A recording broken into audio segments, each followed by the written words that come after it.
হতাশার কিছু নেই, আমি মনে করি আশাবাদী থাকা উচিত। যদিও আজকে খেলা আরও ভালো হতে পারতো। আমাদের টিমের এটা একদম শুরু থেকেই কনসিস্টেন্সি নিয়ে একটা প্রবলেম।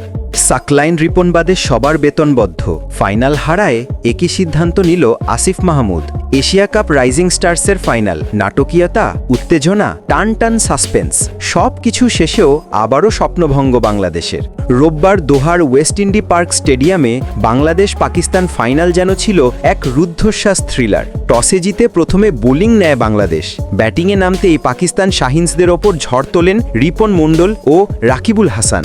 একজন গতি, অন্যজন নিখুঁত লাইন লেংথ, কাঁপিয়ে তোলেন পাক ব্যাটিং অর্ডারকে। শেষ পর্যন্ত পাকিস্তান থামে মাত্র 125 রানে। ম্যাচ তখন পুরোপুরি বাংলাদেশের দখলে, কিন্তু নাটক তখনও বাকি। জবাবে ক্রিজে নেমেই ধস নামে বাংলাদেশ ইনিংসে। পাকিস্তানি স্পিনার সুফিয়ান মুকিম যেন ছুড়ে দেন বিষাক্ত ফাঁদ। 53 রানে পরে 7 উইকেট। স্টেডিয়ামে তখন নিস্তব্ধতা, বাংলাদেশ ভক্তদের চোখে হাড়ের ছায়া। রাকিবুল সাইক্লাইন রিপনের লড়াই, ম্যাচ যায় সুপার ওভারে। ঠিক তখনই শুরু হয় বাংলাদেশের অসম্ভব লড়াই। রাকিবুল হাসানের 24, সাইক্লাইন সাইফুলের 16 এবং রিপন মণ্ডলের মূল্যবান 11 রানে নাটকীয়ভাবে ম্যাচটি টাই হয়। শেষ ওভারে 7 রান দরকার ছিল, কিন্তু নিতে পারেনি ব্যাটাররা। ফলে গড়ায় সুপার ওভার।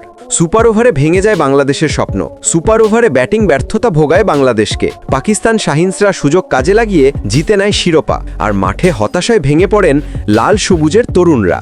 সবচেয়ে বড় খবর, বিস্ফোরক সিদ্ধান্ত নিলেন ক্রীড়া উপদেষ্টা আসিফ মাহমুদ। ফাইনাল হারতেই বজ্রপাতের মতো সিদ্ধান্ত নেন ক্রীড়া উপদেষ্টা আসিফ মাহমুদ।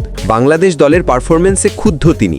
সরাসরি ঘোষণা, সাকলাইন, রিপন মণ্ডল ও সোহন ছাড়া বাকিদের সবার বেতন আপাতত বন্ধ। কারণ হিসাবে তিনি বলেন, দেশের জন্য এমন সুযোগ আসে না। জয়ের ম্যাচ হেরে এসেছে অদক্ষতা, মনোযোগের অভাব। যারা লড়েছে তারা থাকবে, অন্যদের বেতন বন্ধ থাকবে তদন্ত শেষ না হওয়া পর্যন্ত। এই ঘোষণায় আলোড়ন ছড়িয়ে পড়েছে ক্রিকেট মহলে। হারের কষ্ট আছে, কিন্তু উঠে দাঁড়ানোর সময় এখনই। রিপন, সাকলাইন, সোহান, এই তিনজনকে রেখে দল পুনর্গঠনের ইঙ্গিত দিয়ে দিলেন আসিফ মাহমুদ। ফাইনাল না জিতলেও তরুণদের পারফরমেন্সে আছে আশা, আছে ভবিষ্যতের আলো।